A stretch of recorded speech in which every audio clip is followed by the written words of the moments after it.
probably a very fruitful avenue for crime reduction and further research.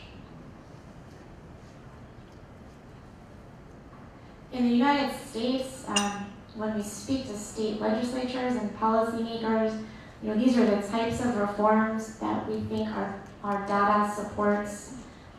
Reclassifying felonies to misdemeanors, reducing sentences for some low-level drug crimes, reducing mandatory minimums and sentencing enhancements,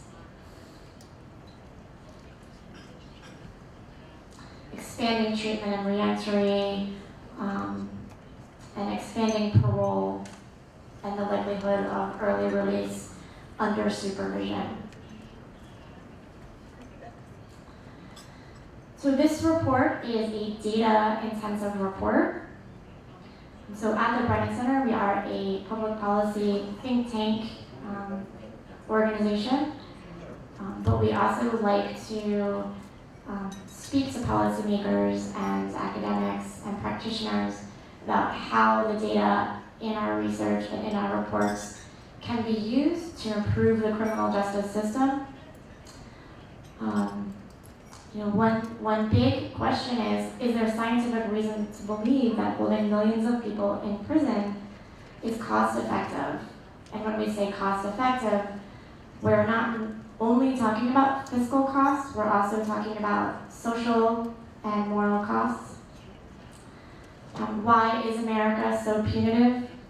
As I mentioned in the beginning of the presentation, we have the dubious distinction of being the mass incarceration capital of the world. I'm sure you've heard these statistics. 1 in 100 adults in the United States is in prison or jail. 1 in 35 adults are under some sort of correctional control. How did this happen? Fear of rising crime and policymakers not being able to be elected unless they spoke from a very tough on crime platform, created this unprecedented rise in incarceration. So it really can be attributed to an increasing punitive political climate surrounding criminal justice policy formed in a period of very rapid social change and fear of crime. 3 of the main drivers for how our prison population became so large are the increasing number of people who are captured in the criminal justice system. So those who, increasing the number of criminal offenses. Every single year, the United States adds additional misdemeanor, felony crimes, both at the state level and at the federal level. Longer sentences in the United States, it's called truth in sentencing.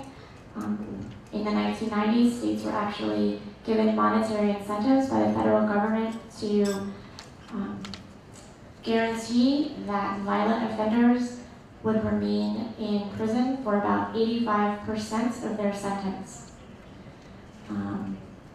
3 strikes laws, increases in mandatory minimums, sentencing enhancements, discretion taken away from the judiciary, and sentences such as life without parole were increased. Additionally, the United States has a long history of the war on drugs, where funding was concentrated in urban areas to arrest and convict those who committed low-level drug offenses.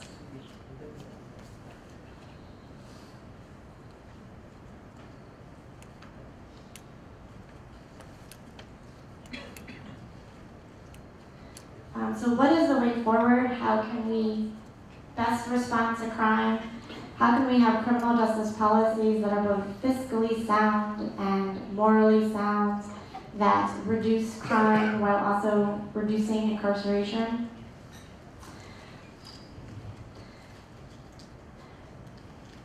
One thing that the Brennan Center has suggested for policymakers and academics and practitioners is that we need to return proportionality to the criminal justice system in the United States. We need to thoughtfully think about what sentences are proportionate to the seriousness of the crime.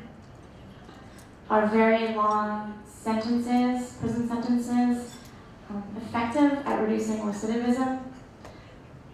Much of the research indicates after 3 to 4 years in prison, there is very little crime control benefit to someone serving a prison time.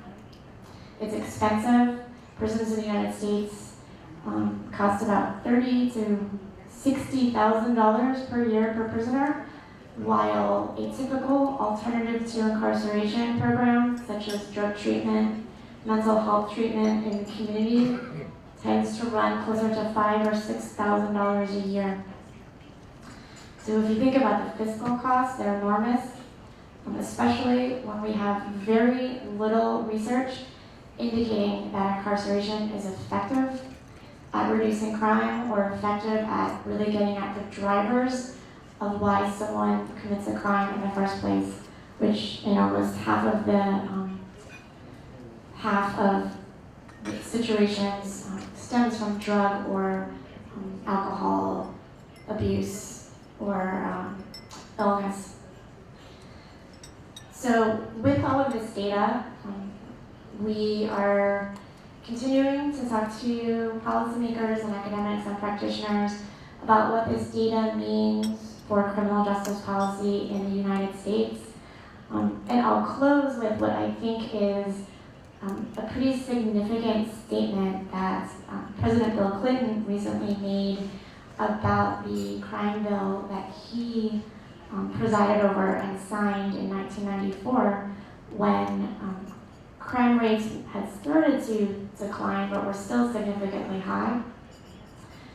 This is the crime bill that provided billions of dollars to the criminal justice system. Some of these programs were for alternatives to incarceration, but many of the programs and a lot of the money in the bill funded states to build more prisons and encourage states with this money to create longer prison sentences. And President Bill Clinton recently said that we overshot the mark. And I think that's a very telling statement and a lesson learned from the United States experience with incarceration and crime. Certainly, we had rising crime rates. There was fear in urban communities.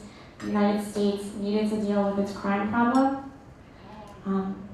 But while the United States might have needed a spoonful of medicine, policymakers prescribed a gallon of medicine. So I think that's a very important lesson that was learned, that the resources in the 1990s would likely have been able to reduce crime and be much more effective if we had invested in alternatives to incarceration, looking at the drivers of why someone commits a crime, investing in education and poverty. And now it's easy with hindsight to say we could have done better, but with 2 decades more research about why people commit crime and what's effective at reducing crime, we hope the way forward will be in investing our resources in alternatives to incarceration and really thinking about what is proportionate, what is just, and what is effective. Thank you.